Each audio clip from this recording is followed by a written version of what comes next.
আর এখন যাদেরকে ধরে তাদেরকে জামায়া ধরে কোটে তোলা হয়। কোথায় হাত করা, কোথায় ডান্ডা বেড়ি দেখতে চায়। এখন ডান্ডা বেড়ি কোথায় গেল? এখন ডান্ডা বেড়ি কেন পরানো হয় না? তার মানে এখনো কুলাঙ্গারেরা রয়েছে এই বাহিনীর মধ্যে। এই কুলাঙ্গার বাছাই করা লাগবে।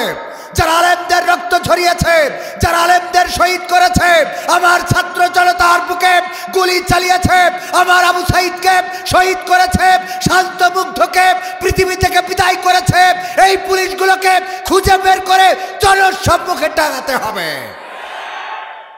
এরা এখন এসে বলে যে আমরা নির্যাতিত ছিলাম, আমাদের জুতাটাও পাই দিতে দাও নাই। কোরআনের মাহফিলে কথা বলতে এসে স্টেজে যা ইচ্ছা তাই করেছ। এই বাংলাদেশ পুলিশ তন্ত্র আর হবে না। জনগণের টাকায় বেতন পাও, জনগণকে স্যার বলে সম্বোধন করতে হবে। জনগণের টাকায় কেনা বুলেট, জনগণের বুকে তোমরা তাক করেছ, তোমাদের অন্তরাত্মা কাঁপে নাই। এই পুলিশগুলো কারা? বাংলাদেশের জাতি দেখতে চায়। তোমরা আমাদের টাকায় বেতন নিয়ে আমাদেরকে বলো যে আমাদের উপরে বন্দুক ঘোরাও। কোনো জায়গায় কোনো পুলিশকে ছাড় দিবেন না, কোনো জায়গায় কোনো ট্রাফিককে ছাড় দিবেন না। যেখানে ডিউটি করবে কমপ্লিট ডিউটি করতে হবে।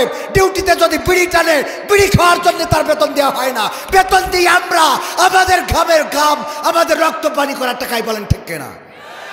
যেখানে দেখবেন যে পুলিশ বসে আছে, এই দাঁড়িয়ে থাকেন, ডিউটি করেন। কিসের বসে থাকেন? আমি আপনার বস। বসকে বসকে বস জনগণ। পুলিশের বসকে জনগণ। আমি বলেছি পুলিশ তন্ত্র কায়েম করে ক্ষমতায় ছিল, মনে করেছিল যে আমরা 41 সাল না কিয়ামত পর্যন্ত থাকবো। আল্লাহ রাব্বুল আলামিন চাই নাই। এত সহজ না ক্ষমতায় থাকা। আল্লাহ যদি না চায়, ফেরাউনের পতন হয়েছে, নমরুদের হয়েছে, আবু জাহেল্লার হয়েছে, আব্রাহার হয়েছে, আব্দুল্লাহ বিন উবাইয়ের হয়েছে, ইতিপূর্বে যারা ছিল ওং সাং সুচি আর অটল বিহারী বাজপেয়ী, কে বুশ ছিল, তারপরে আরও যারা ছিল। দুনিয়ার পরে জুলুম করে কেউ টিকে থাকতে পারে নাই। সুতরাং ভবিষ্যতেও যারা জুলুম করবে কেউ টিকবে। তবে হ্যাঁ, কিছু ছিল ভালো, যারা চেষ্টা করেছে সেই খারাপের মধ্যেও ভালো করার। সবাই তো আর খারাপ হয় না, ঠিক কিনা? কিন্তু পুলিশ জনগণের কর্মচারী, এটা মাথায় রাখতে হবে। পুলিশ কাদের কর্মচারী? জনগণের টাকায় যাদের বেতন হয় তারা জনগণের কর্মচারী। পরিষ্কার কথা। ট্রাফিক মোড়ে জ্যাম বাদায়ে বসে বিড়ি টানবে আর বসাতে গল্প করবে, এটা হবে না, এটা হবে না। আগের হাতের মধ্যে মাল পেত, কয় হুজুর আগে মুসাফা করতাম সোয়াবের নিয়তে, আল্লাহ একটু রিজিকটা বাড়াই দিত। মুসাফা করতো সোয়াবের নিয়তে, আল্লাহ রিজিক বাড়াই দিত, ঠিক না? এখন আমি বলেছি যদি কেউ মনে করে যে না আবার ঘুরে আসবে, এত সোজা না। বললাম তাহাজ্জুদ পড়ে ভোট নিয়েছে, সেই সরকারি রাখি নাই আমরা, আর এরা তো ভোটই নিনি। কথা কয় না, তাহাজ্জুদ পড়িয়ে টিকাতে পারিনি। আচ্ছা নামাজ পড়ে নাও, কি করে টিকাবে? কথা কয় না। এমপিরা সব কোথায় গেল, মন্ত্রীরা সব কোথায় গেল, কোথায় কাদের কাকা? তাদের সারা দেশটা এখন লাগে ফাঁকা ফাঁকা। পালাবো না, প্রয়োজন হলে ফখরুলের বাসায় গিয়ে উঠব। জায়গা দেবে, জায়গা দেবে। পালাবে না, পালাবে না, যাই না তবু দেখা।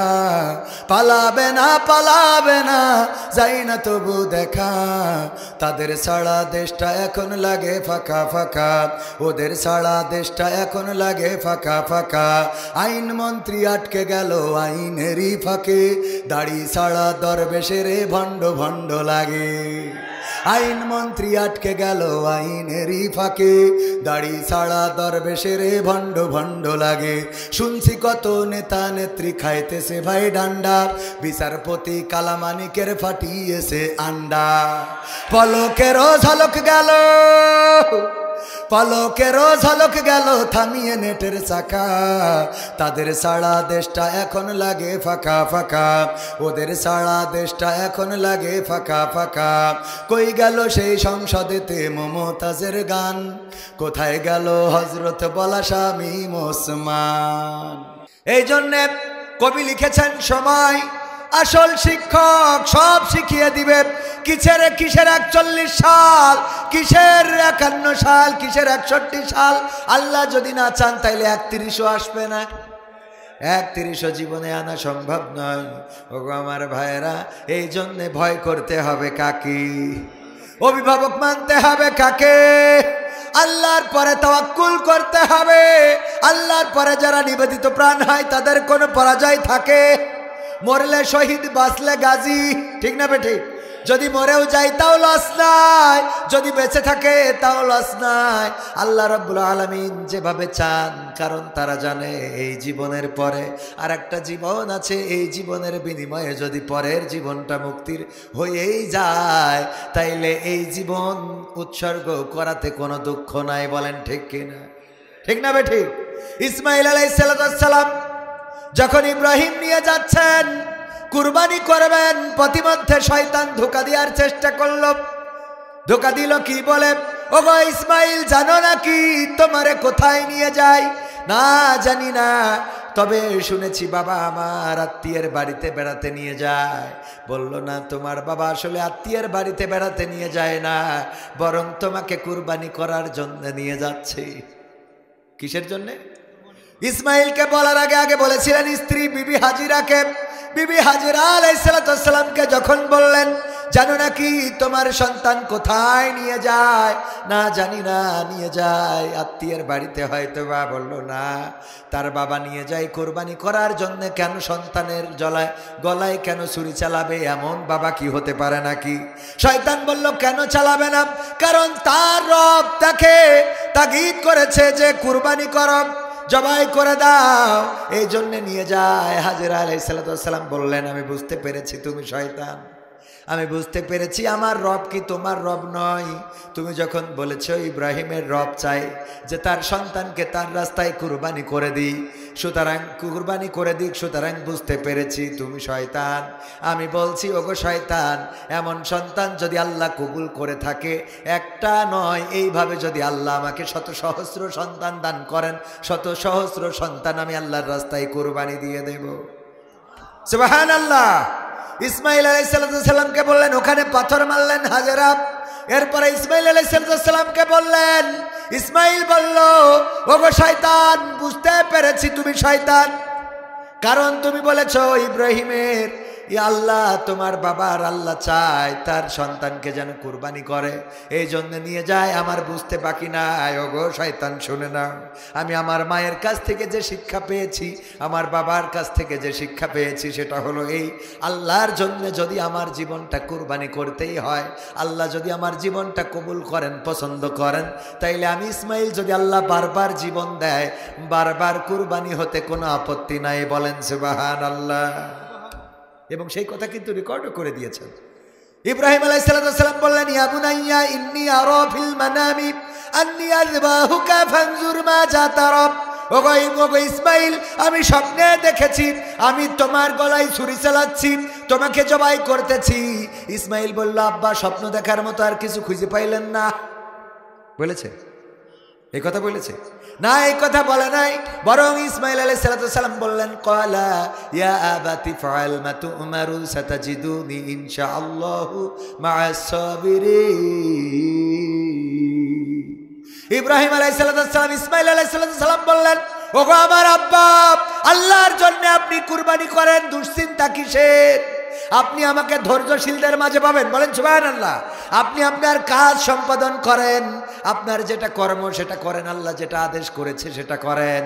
যদি সেটা করেন, নিশ্চয় আপনি আমাকে ধৈর্যশীলদের মাঝে দেখতে পাবেন, কারণ আল্লাহর জন্য ধৈর্য ধরতে আমাদের কোনো আপত্তি নাই। আল্লাহু আকবার।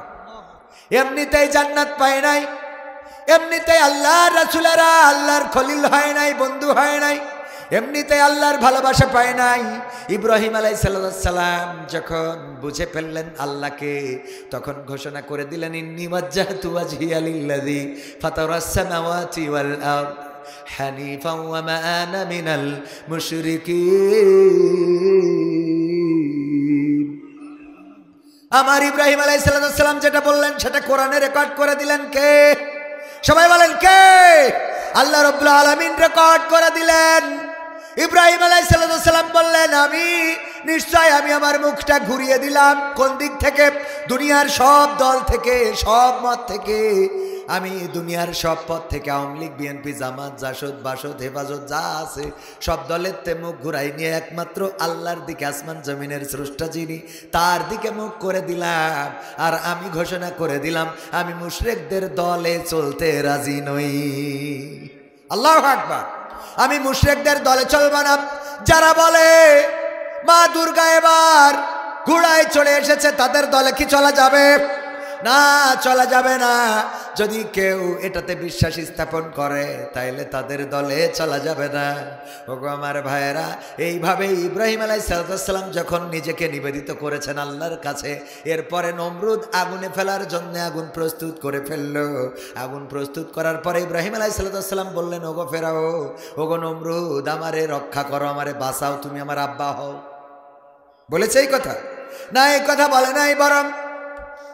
বরং আল্লাহ রাব্বুল আলামিনের থেকে অনুমতি নিয়ে ফেরেশতারা আসলো। আল্লাহ, তোমার বন্ধু, তোমার খলিল, তাকে আগুনে ফেলবে নমরুদ, এটা কি মানা যায়? আল্লাহ যদি অনুমতি দাও, যেতে চাই তোমার বন্ধুকে সহযোগিতা করার জন্য। আল্লাহ বললেন, যাও, তবে শর্ত হলো আমার ইব্রাহিমের কাছে আগে জিজ্ঞেস করবা। ইব্রাহিম আলাইহিস সালাম যদি বলেন সাহায্য করতে করবা, যদি বলে না তাইলে আবার ফেরত আসবা। ফেরেশতারা আসার পরে বললেন, ওগো ইব্রাহিম, আমরা এসেছি আপনাকে সহযোগিতা করার জন্য। কেন? কারণ আপনাকে আগুনে ফেলা হবে। আসমানের ফেরেশতারা পর্যন্ত কান্নাকাটি করে, আপনার জন্যে কাঁদাকাটি করে। ওগো ইব্রাহিম আলাইহিস সালাম, এসেছি সহযোগিতা করার জন্য। বলল, আল্লাহ পাঠিয়েছে নাকি তোমরা নিজ গরজে এসেছো, নিজের চাহিদা মতো এসেছো? বলল, আল্লাহর কাছে অনুমতি প্রার্থনা করেছি, আল্লাহ অনুমতি দিয়েছেন, তাই এসেছি।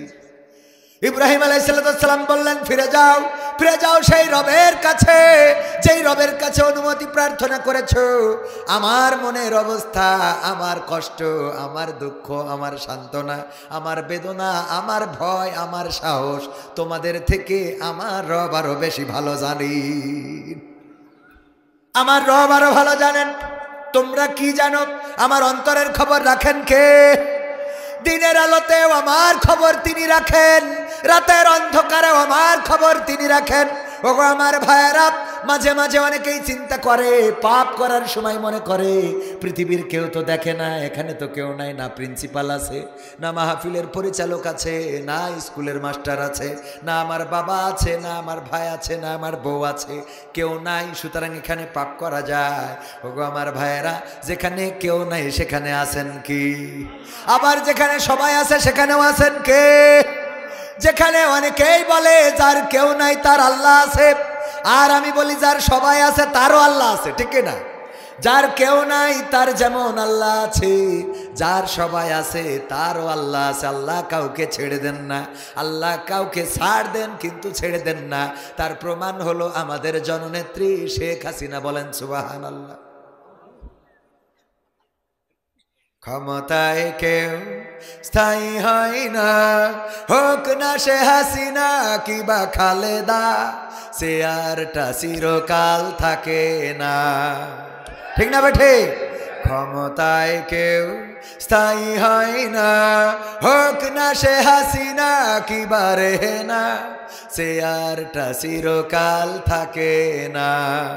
এই চেয়ারে এসে যদি ভালো কাজ করে তাইলে সে ইতিহাস হয়ে থাকবে, আর যদি কেউ খারাপ কাজ করে তাও ইতিহাস হবে না, হবে না। শেখ হাসিনার আগে অনেক প্রধানমন্ত্রী ছিল, কোনো প্রধানমন্ত্রীর দেশ ছাড়া লাগে নাই, কোনো প্রধানমন্ত্রীর পালানো লাগে নাই। ক্ষমতা ছাড়া লেগেছে কিন্তু দেশ ছাড়া লাগে নাই। বাতিলের পথেও যারা মরে তারা মরে, আবার আল্লাহর পথেও যারা মরে তারাও মরে, মরে না? মরে না। কিন্তু যারা আল্লাহর পথে মরে তারা কি হয়? শহীদ হয়। আর বাতিলের পথে যারা মরে তারা কি হয়? তারা নিহত হয়। সুতরাং আমার গানের মধ্যে সব নেতা নেত্রীর নাম আছে যিনি ভালো করেছেন। যেমন আমার নেতা বসে আছে পাশে, গতবারও ছিল, গতবার ছিল তখন ক্ষমতায় ছিল আর কি, নৌকা। এবার ওই সময় তো খানি এই এখানে মাহফিল বাচ্চা হুজুর সে কি দোয়া করেন পুলিশ এই ধরার জন্য, মনে আছে আপনাদের? হ্যাঁ, ঝপাং করি দোয়া একেবারে নেন তাড়াতাড়ি হুজুর। আমি বললাম তাহলে দোয়া কি বাচ্চা দোয়া করাও লাগবে না, আপনি নামেন। হ্যাঁ, কি দিন ছিল আর কি দিন এলো, ঠিক না বেঠে? কি ছিল আর কি আসলো। গতবারই আমার শ্রদ্ধা ভাজন জনাব আবুল কালাম আজাদ বাশার হাফিজাহুল্লাহ উনি 10টা থেকে 12টা পর্যন্ত আলোচনা করেছিলেন।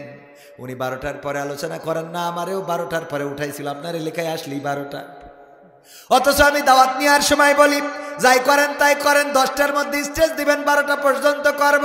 যদি 11টায় দেন তাও 12টা, যদি 11:30টায় দেন তাও 12টা, যদি 11:45 দেন তাও ভাব নাই। এই অঞ্চলে আসার পরে হুজুরি দেয় 12টায়, দেখি হুজুর কয়টায় শেষ করে। হুজুরি দেব 12টায়, দেখি কয়টায় শেষ করে। বুদ্ধি আছে না নাই? অনেকেই মনে করে পাবনায় পাগলা গারদ, মনে হয় পাবনার লোক একটু পাগল বেশি।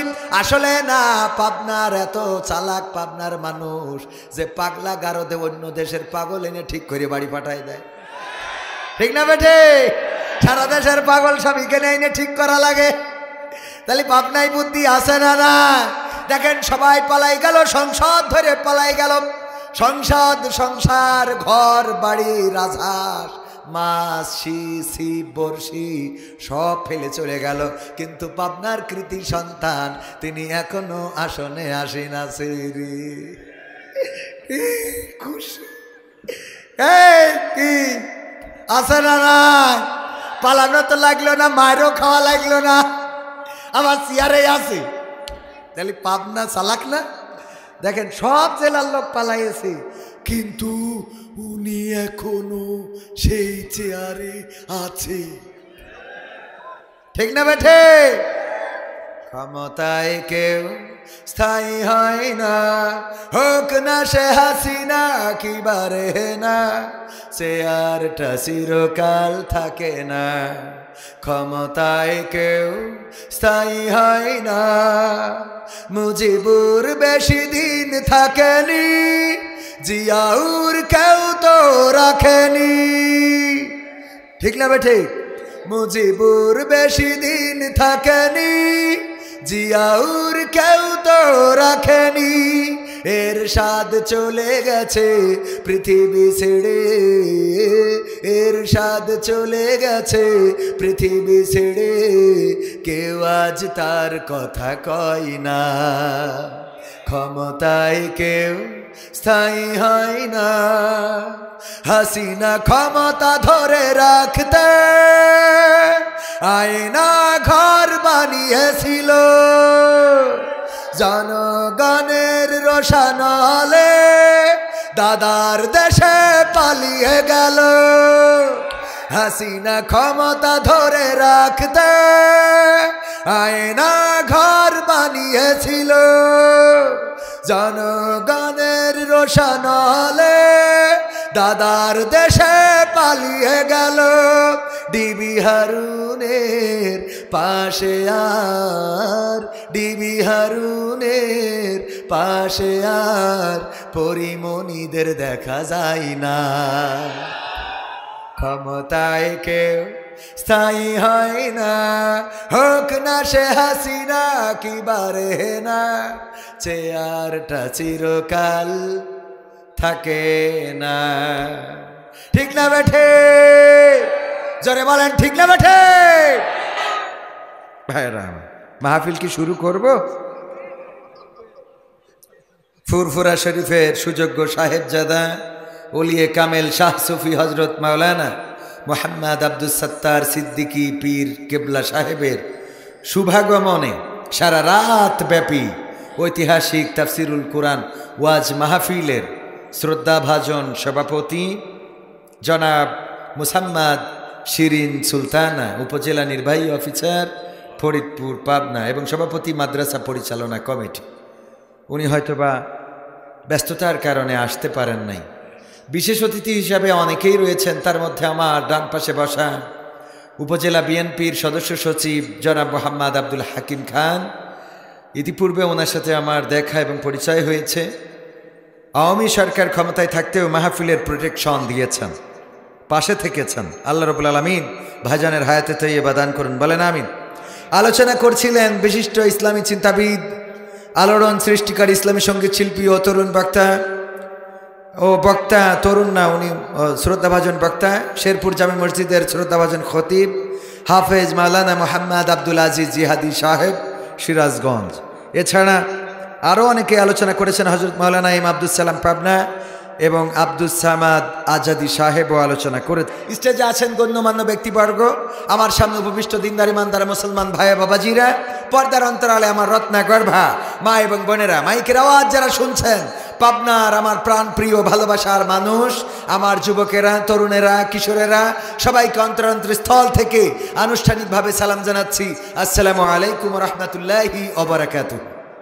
আমরা আল্লাহর শুকরিয়া আদায় করছি যেই মহান রব দয়া করে মায়া করে আমাদেরকে মানুষ হিসাবে সৃষ্টি করেছেন, আজ পর্যন্ত বাঁচিয়ে রেখেছেন এবং সুস্থ রেখে এই মাহফিলে এনে দিয়েছেন। সেই রবের শুকরিয়া আদায় করে বলছি আলহামদুলিল্লাহ। আমরা যেই সময় এখানে উপস্থিত আছি সেই সময় একটু যদি চিন্তা করেন বুঝতে পারবেন অনেকেই হাসপাতালের বিছানায় আছে না নাই, অনেকেই জেলখানায় আছে না নাই। আছে মানে কি পলক ভাইটাই সবাই জেলখানায় না।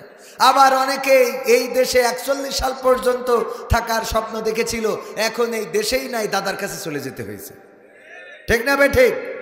আল্লাহ রাব্বুল আলামিন আজ থেকে 6 মাস আগেও 3 মাস আগেও আমাদেরকে অনিরাপদ অবস্থায় বসবাস করিয়েছেন, আর যারা আমাদেরকে অনিরাপদ অবস্থায় রেখেছিলেন এখন তারাই আবার অনিরাপদ অবস্থায় আছে। ঠিক না বে ঠিক? দুই একজন আবার উল্টো পাল্টা করি এ দলে সে দলে যাচ্ছে। আজ দেখলাম বিএনপির এক সমাবেশে একজন যে বলছে আমি আপনাদের সাথে আসি, অসুবিধা নেই, জয় বাংলা। বলছে ভুল হয়ে গেছে, আসলে বাংলাদেশ জিন্দাবাদ হবে। আমরা তো এতদিন ধরে ওই দিকে বলি বলি অভ্যাস হয়ে গেছে, তা আমি এখন ঘুরিয়ে ফেলেছি। মানে কিছু আছে যে একটু মানে বাঁচার জন্যে। আমি বলেছি বাঁচার রাস্তা একমাত্র আল্লাহর পথ, কোরআনের পথ, রাসূলের পথ। এই পথে আপনি মার খাইলেও স্বাদ লাগে, আবার জিলেপি খাইলেও স্বাদ লাগে। ঠিক না বে ঠিক? মসজিদে গেছেন, জিলেপি খাইছেন, জিলেপি দিয়েছে। আবার ইসলামী আন্দোলনের জন্য যাওয়ার পরে পুলিশে 2টা বাড়ি দিয়েছে, 2টা স্বাদ। কোনটার স্বাদ বেশি বলেন তো?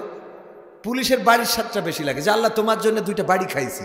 পরকালের ময়দানে যদি বলো কি নেক আমল আছে, আল্লাহ দেখো মসজিদে জিলেপি খাইছিলাম, ওইটা তো একজন মিলাদ পড়াই দিছিল, কিন্তু আমি ইসলামী আন্দোলনের জন্য যে আমার পিছনটা লাল করে দিছিল বর্তমান আগের সময়ের পুলিশজন। কি জন? আগের সময়ের পুলিশ। ওরা পীর সাহেব এখন কয় কি কয়, আমরাও নির্যাতিত ছিলাম। ওরাও নির্যাতিত। তোরা আমাদের মারিয়ে মারিয়ে ঢুকলি, এখন তোরাও নির্যাতিত। ভাই তোদের কথা মিছে কথা মিছে কথা বলছি, বিশ্বাস না করলে আমার কি করার আছে? বলছে বলছি তো মিছে কথা, বিশ্বাস না করলে কি করবে? এই না, এমন একটা বাহিনী তৈরি করে ফেলেছিল, যেই বাহিনী আল্লাহ মাফ করুক যারা ছিল সেই সময় এতটাই কুলাঙ্গার ছিল যে আমার আবু সাইদ বুক পেতে দিয়েছে। সে তো কারো না কারো ভাই, কারো না কারো সন্তান, কারো না কারো কলিজার টুকরা, কারো না কারো ভাতিজা, কারো না কারো আপনজন। তার বুকের পরে গুলি চালাইতেই হবে। আবার বুক গুলি চালাইয়ে স্বরাষ্ট্রমন্ত্রীকে দেখায়, কয় দেখেন স্যার, একটারে মারি হেইডাই মরে, বাকিটা মরে না। কুলাঙ্গার, কি গার, কি গার। এই পুলিশগুলো ফুটেজ দেখে দেখে তাদেরকে আইনের আওতায় নিয়ে এসে জনসম্মুখে ঝুলানো দরকার, বলেন ঠিক কিনা? ইতিহাস করে রাখা দরকার। আমার দেশের আলেম ওলামা, এই পাবনার মাটি সাক্ষী মতিউর রহমান নিজামী রাহিমাহুল্লাহ, তাকে অন্যায়ভাবে শহীদ করা হয়েছে। আজকেও তার 10 লাখ অস্ত্র মামলা থেকে খালাস দেওয়া হয়েছে। এই 16 মানুষকে যারা ফাঁসিতে ঝুলিয়েছে তাদের জনসম্মুখে ঝুলানো লাগবে।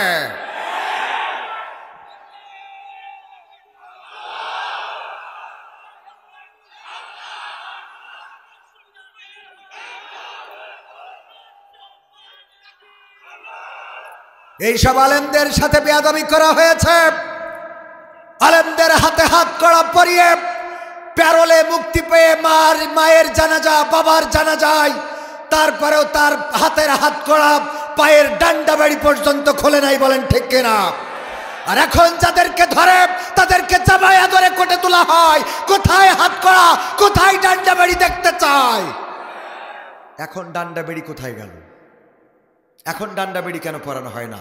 তার মানে এখনো কুলাঙ্গারেরা রয়েছে এই বাহিনীর মধ্যে। এই কুলাঙ্গার বাছাই করা লাগবে। যারা আলেমদের রক্ত ঝরিয়েছে, যারা আলেমদের শহীদ করেছে, আমার ছাত্র জনতার বুকে গুলি চালিয়েছে, আমার আবু সাইদকে শহীদ করেছে, শান্ত মুগ্ধকে পৃথিবী থেকে বিদায় করেছে, এই পুলিশগুলোকে খুঁজে বের করে জনসম্মুখে টাঙাতে হবে। এরা এখন এসে বলে যে আমরা নির্যাতিত ছিলাম, আমাদের জুতাটাও পাই দিতে দাও নাই। কোরআনের মাহফিলে কথা বলতে এসে স্টেজে যা ইচ্ছা তাই করেছ। এই বাংলাদেশ পুলিশ তন্ত্র আর হবে না। জনগণের টাকায় বেতন পাও, জনগণকে স্যার বলে সম্বোধন করতে হবে। জনগণের টাকায় কেনা বুলেট, জনগণের বুকে তোমরা তাক করেছ, তোমাদের অন্তরাত্মা কাঁপে নাই। এই পুলিশগুলো কারা? বাংলাদেশের জাতি দেখতে চায়। তোমরা আমাদের টাকায় বেতন নিয়ে আমাদেরকে বলো যে আমাদের উপরে বন্দুক ঘোরাও। কোনো জায়গায় কোনো পুলিশকে ছাড় দিবেন না, কোনো জায়গায় কোনো ট্রাফিককে ছাড় দিবেন না। যেখানে ডিউটি করবে কমপ্লিট ডিউটি করতে হবে। ডিউটিতে যদি বিড়ি টানে, বিড়ি খাওয়ার জন্য তার বেতন দেওয়া হয় না। বেতন দিই আমরা আমাদের ঘামের ঘাম, আমাদের রক্ত পানি করার টাকায়, বলেন ঠিক কিনা? যেখানে দেখবেন যে পুলিশ বসে আছে, এই দাঁড়িয়ে থাকেন, ডিউটি করেন। কিসের বসে থাকেন? আমি আপনার বস। বসকে বসকে বস জনগণ। পুলিশের বসকে জনগণ। আমি বলেছি পুলিশতন্ত্র কায়েম করে ক্ষমতায় ছিল, মনে করেছিল যে আমরা 41 সাল না কিয়ামত পর্যন্ত থাকব। আল্লাহ রাব্বুল আলামিন চাই নাই। এত সহজ না ক্ষমতায় থাকা।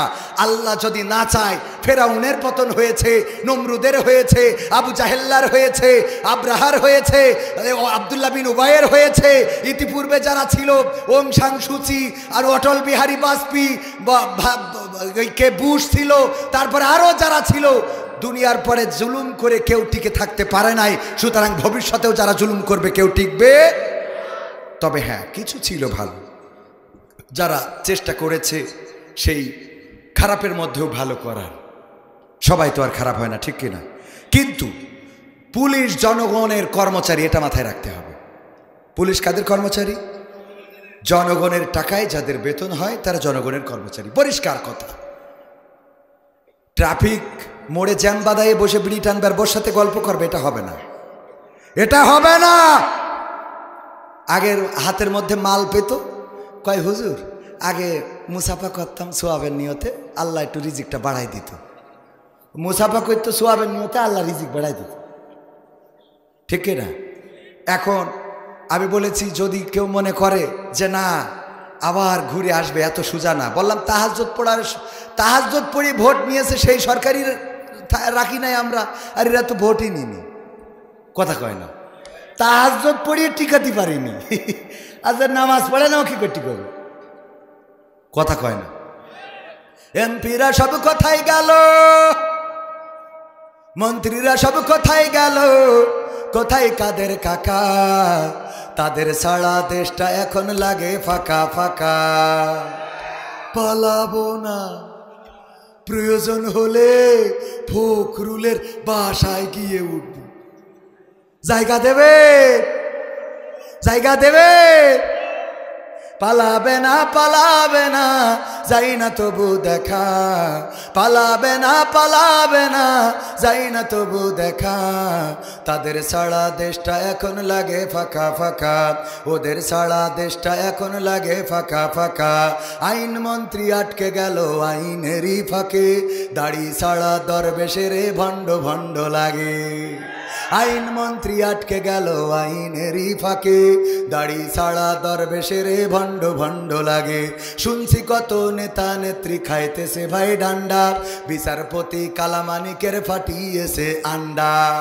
পলকেরও ঝলক গেল, পলকেরও ঝলক গেল থামিয়ে নেটের চাকা, তাদের সারা দেশটা এখন লাগে ফাঁকা ফাঁকা, ওদের সারা দেশটা এখন লাগে ফাঁকা ফাঁকা। কই গেল সেই সংসদেতে মমতাজের গান, কোথায় গেল হজরত বলা স্বামী ওসমান? খেলা হবে মনে আছে আপনাদের? আবার সংসদে আমার মমতাজ আপা গান গাইল। আমার মমতাজ আপা কত সুন্দর করে নেত্রী নেতার বন্দনা শুরু করে দিল। যেই সংসদে জনগণের অধিকারের কথা বলা দরকার, যেই সংসদে রাষ্ট্রের গুরুত্বপূর্ণ কথা আলোচনা করা দরকার, রাষ্ট্র কিভাবে চলবে, এই রাষ্ট্র কিভাবে চালাইলে মানুষ সুখে থাকবে, শান্তিতে থাকবে, সেটা আলোচনা করা দরকার। সেই সংসদ বানিয়েছিল একটা যাত্রাপালার মঞ্চ, খালি শুধু নেত্রীর প্রমোট করার, নেতার প্রমোট করা। ওগো আমার ভাইয়েরা, এই মমতাজ আমি বলেছি সে বেঈমান, সে নেমখারাম, সে মুনাফেক। কারণ যতদিন নেত্রী খাওয়াইছে ততদিন গেয়েছে, মানে আঞ্চলিকতায় বলে যতদিন পেয়েছে ততদিন গেয়েছে, যতদিন খেয়েছে ততদিন গেয়েছে, যতদিন নিয়েছে ততদিন গেয়েছে। যখন বুঝেছে আর নেওয়া হবে না রে, তখন থেকেও গাওয়া বন্ধ করে দিয়েছি। ঠিক না বে ঠিক? আমি বললাম এখন কেন গাও না? তোমার এখন গাওয়া দরকার এইভাবে, আমার সোনার ময়না পাখি কোন বা দোষে দাদার কাছে গো, আমরা দেশে কেমনে থাকি রে আমার কলজের ময়না পাখি। ঠিক তো? কিন্তু গায় না তা না, গায় গোপনে গোপনে, টয়লেটে যেয়ে ফাঁকা মাঠে যে গায়, ও আমার দরদি আগে জানলে তোর ভাঙা নৌকায় চড়তাম না, ভাঙা নৌকায় চড়তাম না, আর এই বিপদে পড়তাম না। ওরে বর্ডারেতে খাইলাম ধরা, বিসিটাও তো পাইলাম না। আগে জানলে তোর ভাঙা নৌকায় চড়তাম না। ঠিক না বেঠে? আমি বলেছি এই জন্যে, ওগো আমার ভাইয়েরা, তুমি নৌকায় চড়ো, তুমি কিস্তিতে চড়ো, তুমি দাড়িপাল্লায় চড়ো, তুমি ধানের শীষে চড়ো, তুমি যেটাই চড়ো না কেন, যদি সেটা আল্লাহর পছন্দের পথ না হয়, তাইলে এই দুনিয়ায় শান্তি পাওয়া যাবে? এই দুনিয়ায় শান্তি পাওয়া যাবে না। সুতরাং আল্লাহর পথ ধরে থাকতে হবে, আল্লাহর পথ আঁকড়ে ধরতে হবে। কোরআনের পথে যদি থাকেন গো, তাইলে আল্লাহ রাব্বুল আলামিন আপনার দায়িত্ব নেবেন। যদি মারা যান তারপরেও কবরে আল্লাহ আছে না নাই? যদি বেঁচে থাকেন দুনিয়ার পরে আল্লাহ আছে না নাই? আপনার ঘরের মধ্যেও আল্লাহ আছে, মসজিদে আল্লাহ আছে, স্কুলে আল্লাহ আছে, ফাঁকা মাঠে আল্লাহ আছে। আপনি রাতের অন্ধকারে আল্লাহকে পাবেন, দিনের আলোতেও আল্লাহকে পাবেন। ওগো আমার ভাইয়েরা, মৃত্যুর সময়ও আল্লাহকে মাঝে মাঝেও বলি। যদি কেউ অসুস্থ হয় রাতের অন্ধকারে, হঠাৎ করে আমার আব্দুল হাকিম সাহেব, আমার শ্রদ্ধাভাজন আব্দুল হাকিম খান সাহেব হঠাৎ করে অসুস্থ হয়ে গেছে, ডাক্তার যদি গ্রামে থাকে তাও তাকে ডাকতে গেলে অন্তত তার ঘুম থেকে উঠানো লাগবে, তারপরে সে ব্যাগটা নেবে আসবে, অন্তত 2-10 মিনিটের দরকার আছে না নাই? কিন্তু অসুস্থ হওয়ার পরে যদি চিল্লায় ডাক দেয় আল্লাহ, 10 মিনিট লাগে? 1 মিনিট, মাত্র 1 সেকেন্ডে আল্লাহ ডাকটা শুনে নেন। আল্লাহ রাব্বুল আলামিন ডাক্তারের চেয়ে বড় ডাক্তার, কবিরাজের চেয়ে বড় কবিরাজ। আল্লাহ রাব্বুল আলামিন সব কিছু থেকে মানুষকে মুক্তি দিতে পারেন। ডাক্তার ডাকার আগে দেখা গেল হঠাৎ দম বন্ধ হয়ে যাচ্ছে, আল্লাহকে ডাকলো, আল্লাহ তুমি ছাড়া তো এই রাতে ডাক শোনার মতো কেউ নাই। যেমন ডেকেছিলেন ইউনূস আলাইহিস সালাম গভীর রাতের মধ্যে, গভীর রাতে যখন পানিতে ফেলে দেয়া হলো, মাছ গিলে নিয়ে চলে গেল একেবারে সমুদ্রের তলদেশে। যাওয়ার পরে ইউনূস আলাইহিস সালাম ডাকলেন কাকে? আল্লাহকে ডাকলেন, বললেন লা ইলাহা ইল্লা আনতা সুবহানাকা ইন্নী কুনতু মিনাজ জালিমিন। আল্লাহ রাব্বুল আলামিন সেই ডাকটা শুনে ইউনূস আলাইহিস সালামকে বললেন, ওগো ইউনূস, তুমি কি জানো যখন তুমি আমাকে ডাক দিয়েছো কোন জায়গা থেকে? ওই দুনিয়ায় ডাক দিয়েছো রাতের অন্ধকার, আর ছিল পানির অন্ধকার, আর ছিল মাছের পেটের অন্ধকার। এই তিনটা অন্ধকারের মধ্যে থেকে যখন তুমি ডাক দিয়েছো, তোমার ডাক পৃথিবীর কোনো মানুষ শোনে নাই, তোমার ডাক শেখ হাসিনা শোনে নাই, খালেদা জিয়া শোনে নাই, ডাক্তার শফিকুর রহমান শোনে নাই, তোমার ডাক পৃথিবীর কোনো মানুষ শোনে নাই, তোমার মাও শোনে নাই, তোমার বাবা শোনে নাই। তোমার ওই ডাক্তার সে আজিম থেকে আমি আল্লাহ শুনলাম, আর তোমার ডাকে সাড়া দিলাম। আমি মাছের পেটের মধ্যে যন্ত্রণা বাড়িয়ে দিলাম, আর ওই মাছটার সাথে সাথে তোমাকে আবার নদীর কিনারায় উগরে রেখে গেল। বলেন সুবহানাল্লাহ। ডাক শুনেছিলেন কে? আল্লাহ আমাদের এত বড় অভিভাবক। রাতের অন্ধকারে তাহাজ্জুদের নামাজে আপনি ঋণগ্রস্ত আছেন, আল্লাহর কাছে কাঁদেন যে ওগো আল্লাহ, আমি ঋণ পরিশোধ করতে পারি না। তোমার তো টাকার কোনো অভাব নাই, তুমি কোনো না কোনো ছিলাই টাকা দিতে পারো। আমার আল্লাহর কাছে এত সম্পদ, আমার আল্লাহর কাছে এত সম্পদ। আল্লাহ যদি আপনার পরে খুশি হয়ে যায়, আপনি না চাইলেও এত সম্পদের মালিক হয়ে যাবেন যে আপনি নিজে কল্পনাও করতে পারবেন না। ওগো আমার ভাইয়েরা, তার প্রমাণ কবির বিন সামাদ। আমার বাবা মারা যাওয়ার পরে কত অসহায়ত্বের দিন গেছে, আল্লাহকে বলতাম আল্লাহ একটা ঋণ মুক্ত জীবন দান করো, বেশি টাকার দরকার নাই, শুধু তোমার কাছে চাই একটি ঋণ মুক্ত স্বাভাবিক জীবন। কিন্তু আল্লাহ রাব্বুল আলামিন এত সুন্দর জীবন দান করেছে যে টাকার মালিক তো হইছি, আবার একটা বউ আছে, দুটো বাচ্চাও আছে। সুবহানাল্লাহ বলবেন না? এত সোজা না একটা বউয়ের মালিক হওয়া। হ্যাঁ, বিশাল না? হ্যাঁ, পাশাপাশি বাচ্চাও দুটো। এই যে দুটো বাচ্চা, একটা বাচ্চার জন্য কত কাটাকাটি, কত মানুষ, কত পীরের দরবারে যায়, একটা বাচ্চা হয় না। বলেন উস্তাদ? আরে কত মানুষ শিরকি করে, বট গাছে ডেলা বেঁধে রেখে আসে, তারপরে পীরের কাছে যায়, কবিরাজের কাছে যায়। অনেকেই দেখা যায় অন্যায় পথে চাইতেও দ্বিধাবোধ করে না। এখন তো নতুন নতুন বৈজ্ঞানিক পদ্ধতি উঠেছে যে একজনের ওষুধ নিয়ে আর একজনের পুষ্কে দেবে। নাউজুবিল্লাহ বলেন। এরপরেও সন্তান নিতে চায়, ঠিক না বে ঠিক? এরপরেও সন্তান নিতে চায়। তাইলে যে আল্লাহ না চাইতেই সন্তান দিল, এটা আপনি মনে করেন না যে সহজ কথা? আল্লাহু আকবার, আল্লাহু আকবার। আল্লাহ দিয়েছেন। কে দিয়েছেন? আরে বাবা, এই কথা কেন বললাম যে এই সময় খাওয়া জুটতো না, চিন্তা করতাম যে বিয়ে করে বউ চালাবো কেমন। এখন তো দুটো সন্তান চালে, আরো বোর বললাম আর একটা হলো, অসুবিধা নেই, টাকা পাই তো মাহফিল করি। আলহামদুলিল্লাহ। এই জন্যে আল্লাহর পথে চললে দিয়ে দেন কে? টেনশন থাকবে না। কি আর টেনশন? আল্লাহ মালিককে। 100 টাকার নোট ছাড়া নোট নেই নাকি? সবাই 100 টাকা দিয়েছে। 1000 টাকার নোট, বঙ্গবন্ধু সেসব নোট কয় নাকি? একসাথে নিয়ে চলি কেন? ওই সব নিয়ে আসেন। এটা 100 টাকা টাকা দেবেন, বড় বড় নোট দেবেন। কি কি নোট দেবেন? বক্তা বড় না ছোট? কাল এই সপ্তাহের মধ্যে মনে হয়, এই সপ্তাহ না, এই বছরে যতগুলো মাহফিল, সম্ভবত হাতে গোনা 5 থেকে 10টা জায়গায় আমি, সম্ভবত 5 থেকে 10টা জায়গায় সেকেন্ড বক্তা হিসেবে আছি, বাকি সব প্রধান বক্তা। তার মানে আমি যেহেতু এখন প্রধান বক্তার লেভেলে চলে গেছি, তাহলে বোঝেন আজকে যেহেতু আর একটা প্রধান বক্তা আছে, তাহলে কত বড়? অনেক বড়, ঠিক না বে ঠিক? সাইদ আহমেদ কলরবকে অপহরণ করার বিষয়ে আপনি কি বলবেন যারা করেছে তাদের ব্যাপারে? সাইদ আহমেদ কলরবের শিল্পী, অনেক ভালো একজন শিল্পী, সুললিত কণ্ঠে গান করেন, শুনেছেন না আপনারা? কলরবের প্রতিষ্ঠাতা মরহুম আইনুদ্দিন আল আজাদ উস্তাদজি রাহিমাহুল্লাহ আমার সম্মানিত উস্তাদ ছিলেন। আমিও কলরবের স্টুডিওতে গিয়েছি। আমি যখন গিয়েছি তখন এখনকার কলরবের শিল্পীরা ছিল না। আইনুদ্দিন আল আজাদ ভাইয়ের উপস্থাপনায় আমার একটা অডিও অ্যালবাম বের হয়েছিল ফিতা ক্যাসেটে, নাম ছিল পথের দিশা।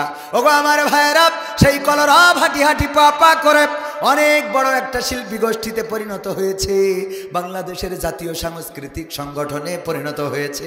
সেই কলরবের শিল্পী সাইদ আহমেদ গতকালকে অনলাইনে দেখলাম তাকে অপহরণ করা হয়েছে।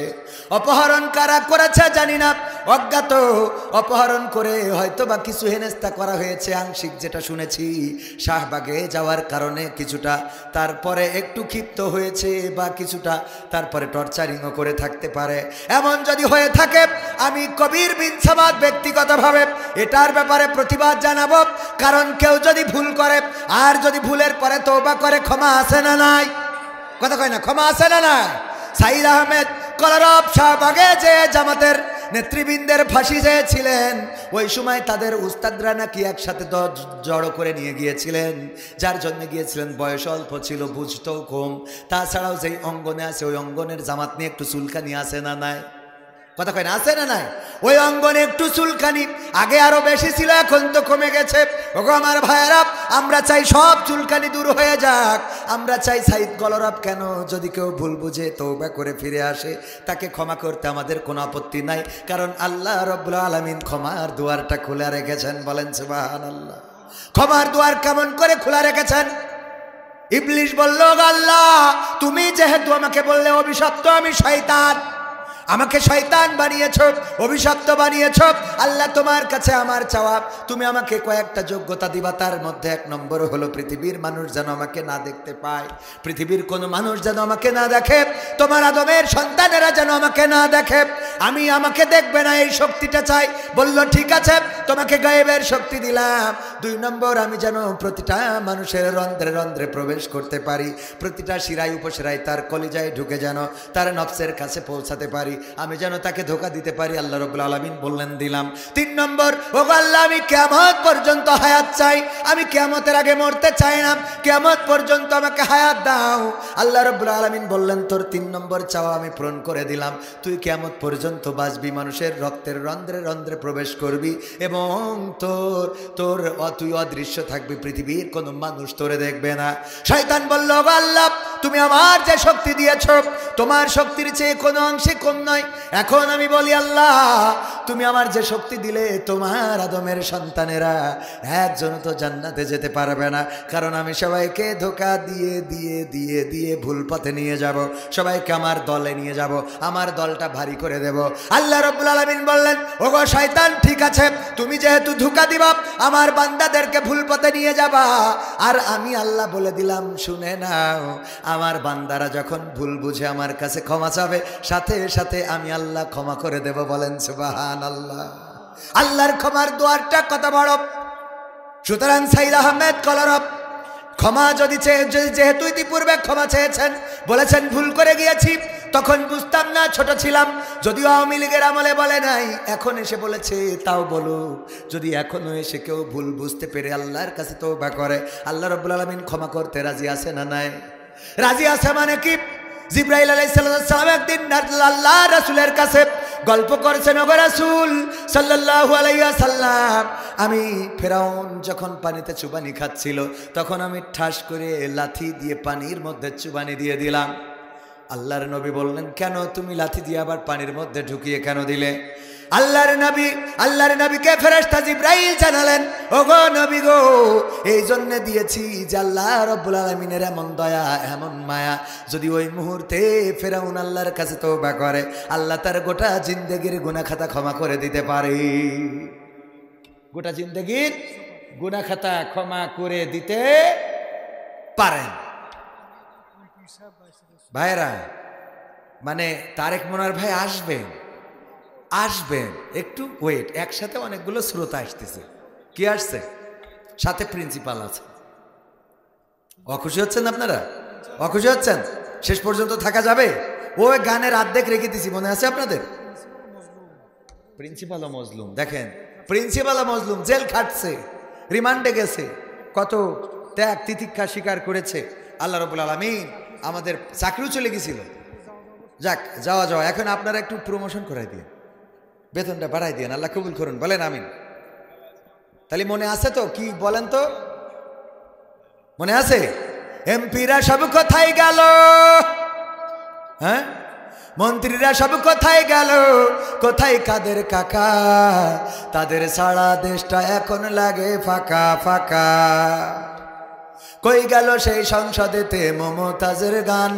কোথায় গেল হজরত বলা শামীম ওসমান? ইনু মেনন দীপু মনি আছে কারাগারে, বাপ করিলেও পাপ কখনো ছাড়ে কি আর তারে? কোথায় গেল স্পিকারের কোথায় গেল স্পিকারের দৃষ্টি আঁকা বাঁকা, তাদের সারা দেশটা এখন লাগে ফাঁকা ফাঁকা, ওদের সারা দেশটা এখন লাগে ফাঁকা ফাঁকা। কোথায় গেল আরাফাত আর ব্যারিস্টার সুমন, কথা বলার সময় তারা করে নিয়োজন।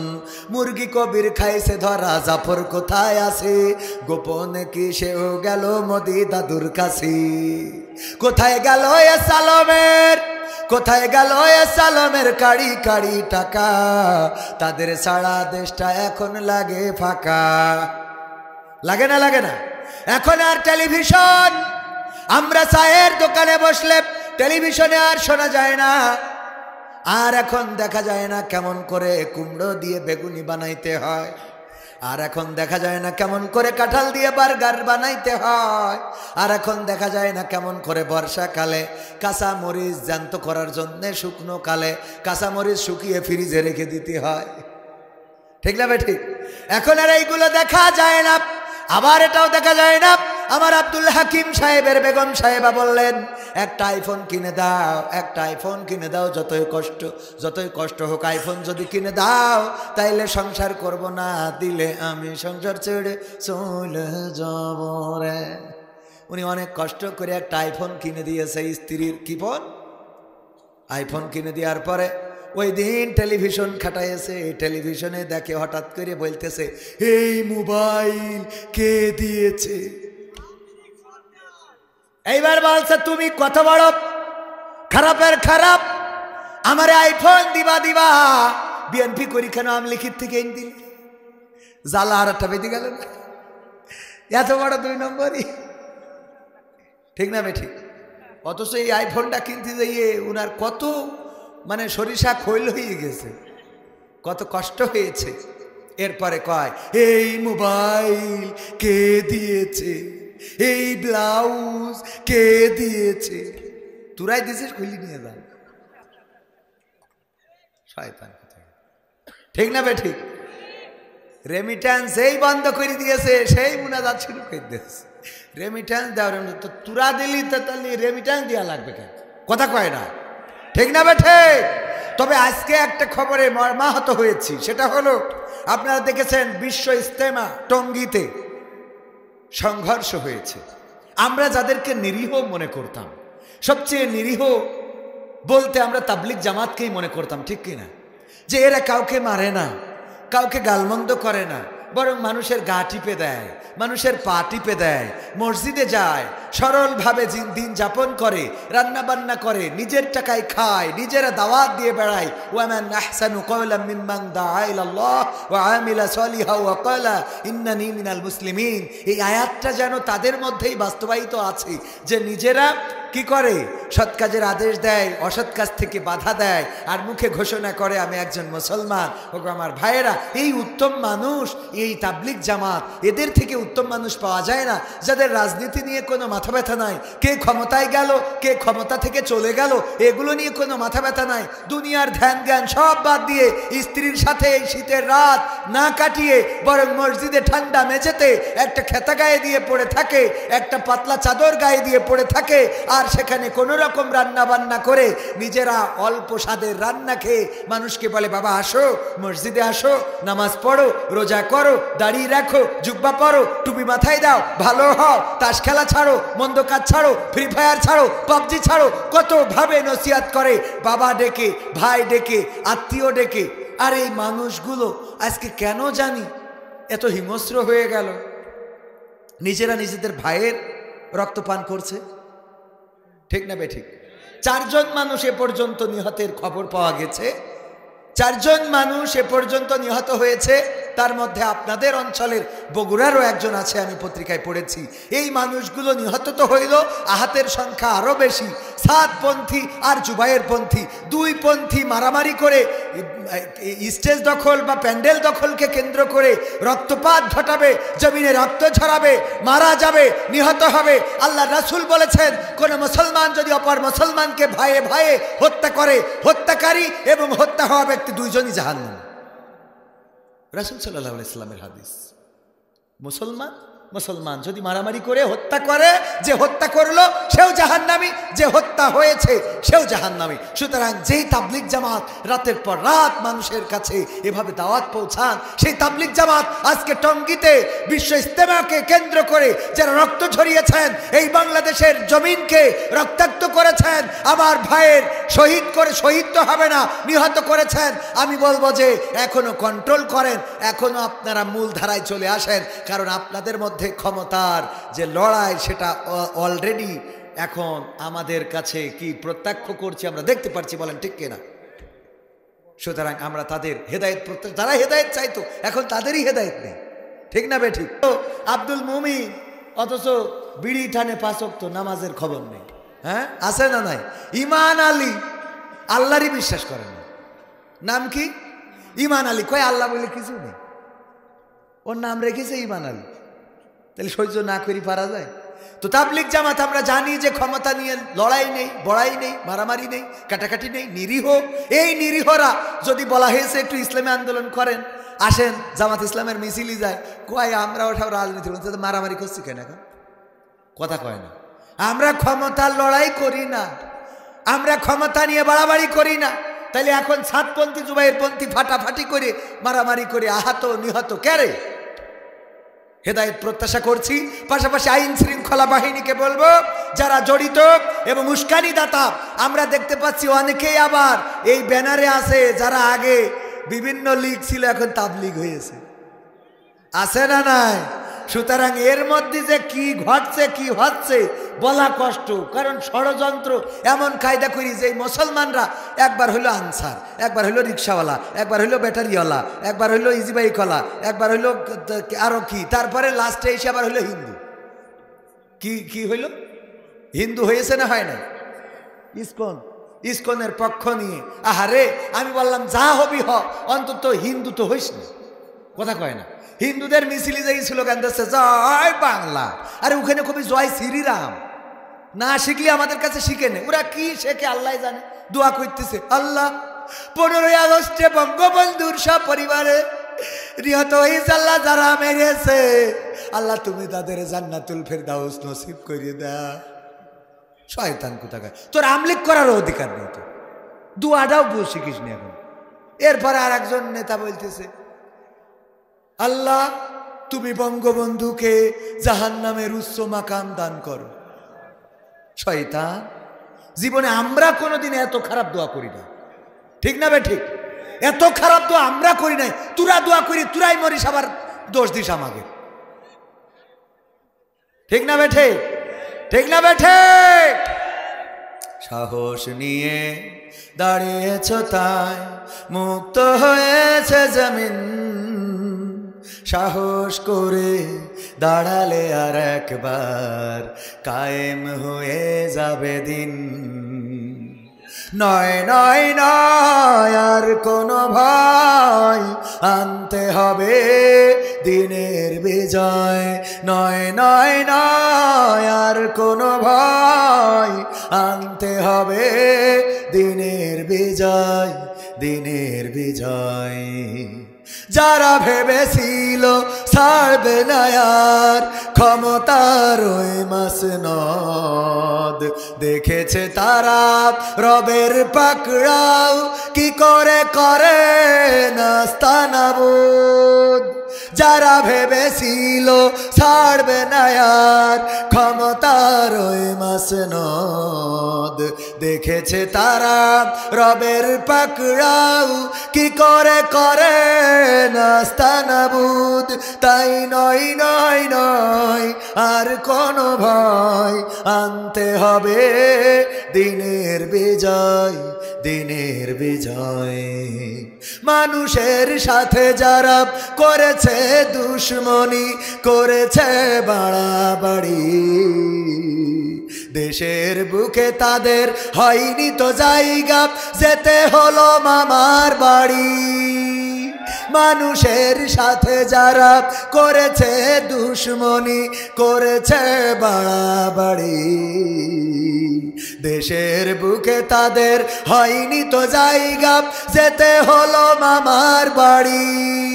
তাই নয় নয় নয় আর কোনো ভয়, আনতে হবে দিনের বিজয়, দিনের বিজয়। কাবা রক্ষাই যেই মহারব পাঠিয়েছিলেন আবাবিল, আজও তিনি দয়াময় তেমনই আছে, বদলেনি তো এক তিল। ঠিক না বে ঠিক? ঠিক না বে ঠিক? কাবা রক্ষাই যেই মহারব পাঠিয়েছিলেন আবাবিল, আজও তিনি দয়াময় তেমনই আছে, বদলেনি তো এক তিল। তাই নয় নয় নয় আর কোনো ভয়, আনতে হবে দিনের বিজয়, দিনের বিজয়। অনেকের বসে থাকতে থাকতে একটু লেগে গেছে নাকি? হ্যাঁ, ওই যে উঠা উঠি করতেছে, অনেকক্ষণ ধরে বসাতো। তো ভাইয়েরা আমার, আমি পবিত্র কোরআনে হাকিমের সূরা তাহার ৫৫ নম্বর আয়াত তেলাওয়াত করেছি, মনে আছে আপনাদের? মনে আছে? মিনহা খলাকনাকুম ওয়া ফিহা নুঈদুকুম ওয়া মিনহা নুখরিজুকুম তারাতান উখরা। এই আয়াতটা আমরা কোথায় পড়ি? মানুষ মাটি দেওয়ার সময়। আমরা এই আয়াতটা মানুষ মাটি দেওয়ার সময় পড়ি, ওইখানে পড়ার জন্যে নয়। কোন জায়গায় পড়ার জন্য এটা বলবো, শুনতে রাজি আছেন? ওখানে পড়েন মানে 2 নম্বরই করেন। কয় নম্বরই? কয় নম্বরই? 2 নম্বরই। এই 2 নম্বরই যেন করা না লাগে। তার আগে আমাদের শ্রোতাভাজন অধ্যক্ষ মহোদয় 1 মিনিট আপনাদের সাথে একটু কথা বলবেন। উনি কথা বললেই তারপরে আমি আমার আলোচনায় আবার কন্টিনিউ ফিরে আসবেন ইনশাআল্লাহ। আসসালামু আলাইকুম রাহমাতুল্লাহি ওয়া বারাকাতুহু। আপনারা সবাই কেমন আছেন? ইমামের পাহারায় মসজিদের মধ্যে ওই নারীর সাথে সহবাস করে 1 ঘন্টা পর আবার তালাক দেয়, এটা কি জায়েজ না না জায়েজ?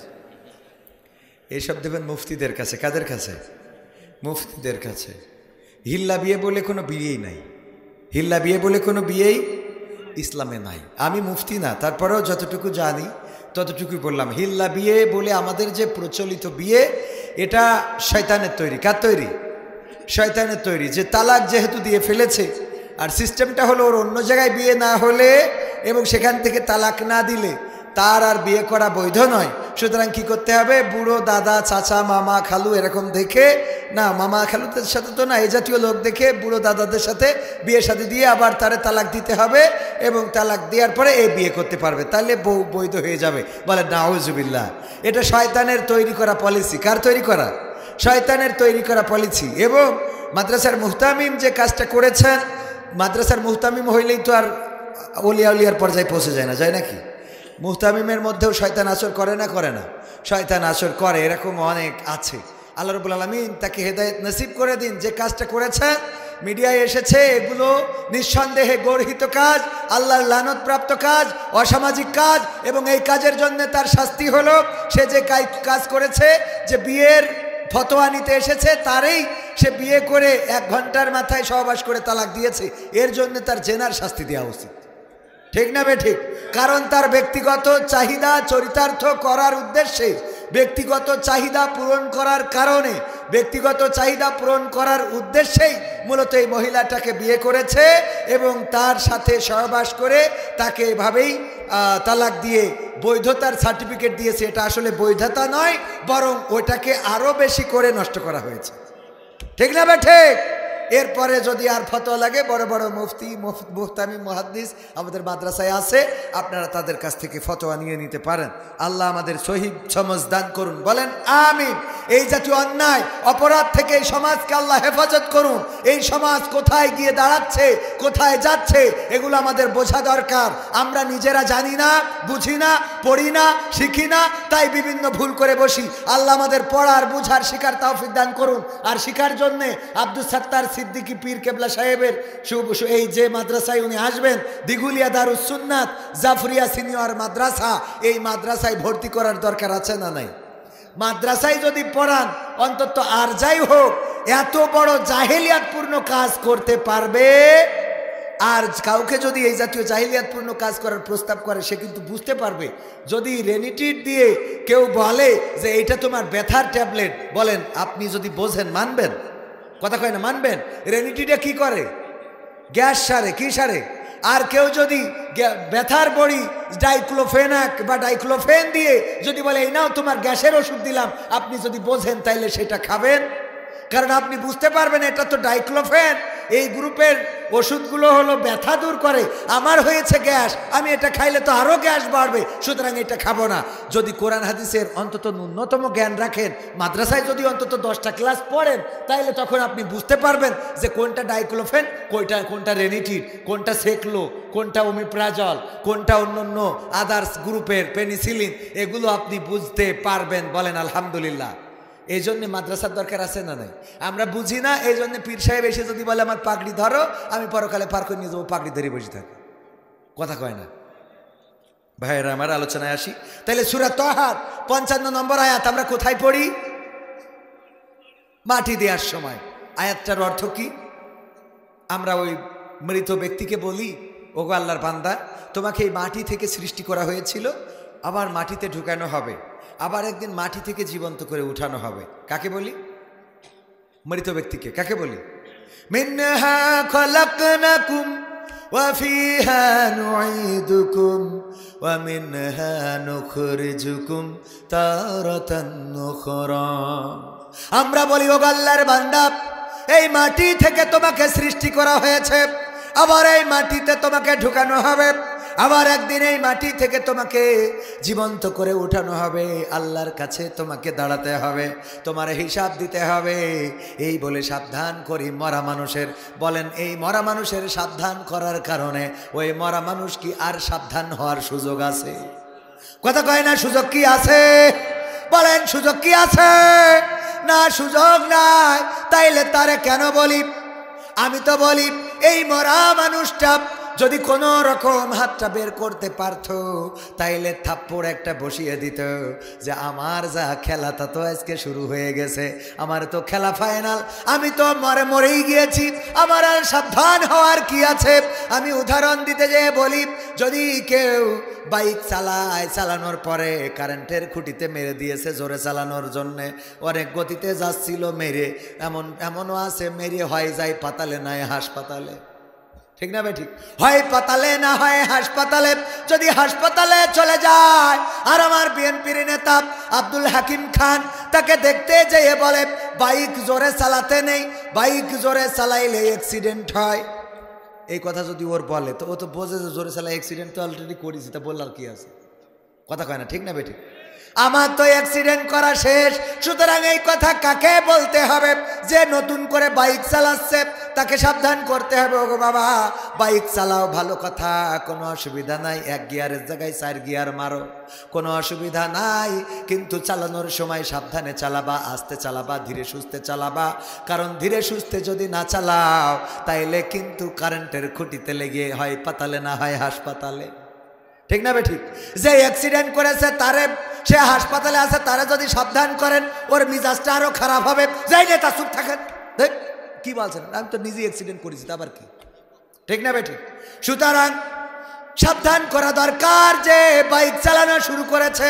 এই জন্য আয়াত কোনো কবরবাসীর জন্য নয়, এই আয়াত কোনো মৃত মানুষের জন্য নয়, এই আয়াত গোরস্থানে পড়ার জন্য নয়, এই আয়াত আল্লাহ রাব্বুল আলামিন নাজিল করেছেন। প্রথমে এই আয়াতটা এসেছিল মুসা আলাইহিস সালামের উপরে, বলেছিল যাও ফেরাউনকে বলো, ওগো ফেরাউন তুমি তো বাউন্ডারি ক্রস করে ফেলেছো, তুমি আল্লাহর দিকে ফিরে আসো। আল্লাহর নবী মুসা বললেন, ওগো আল্লাহ যদি ফেরাউন আমার কথা না শোনে তারে মজেজা দেখাবা। কি মজেজা দেখাবো? লাঠি ছেড়ে দিবা, সাপ হয়ে যাবে, হাত বকলে ঢুকাবা, সেটা আলো জ্বলবে, নূর চমকাতে থাকবে। যদি আল্লাহ তাও না মানে তাইলে কি করব? আল্লাহ রাব্বুল আলামিন বললেন সুন্দর করে সুললিত কণ্ঠে তারে শোনাবা, মিনহা খালাকনাকুম ওয়া ফিহা নুঈদুকুম ওয়া মিনহা নুখরিজুকুম তারাতান উখরা। ওগো ফেরাউন তুমি কি জানো না এই মাটি থেকে তোমাকে সৃষ্টি করা হয়েছে, আবার একদিন এই মাটিতেই তোমাকে ঢুকিয়ে দেওয়া হবে, আবার একদিন মাটি থেকে তোমাকে জীবন্ত করে উঠানো হবে।